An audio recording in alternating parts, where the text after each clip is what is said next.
Mae Ysgol Bro Alun yn ymfalchio yn ein staff gweithgar sy'n cynorthwyo'r disgyblion i ddatblygu ystod o fedrau mewn amgylchedd Cymreig balch.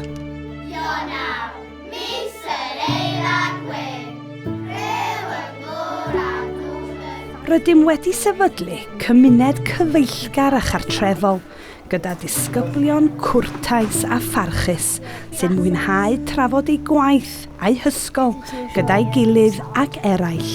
Rwy'n fi wedi dewis salad ffroeth.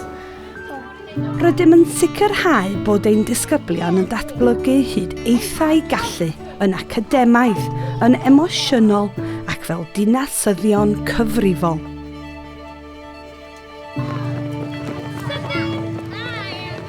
Caiff ein disgyblion manteisio ar ein adeilad modern gan ddatblygu sgiliau y tu mewn yn yr awyr agored ac ym mharc cyfagos Dyfroedd Alun.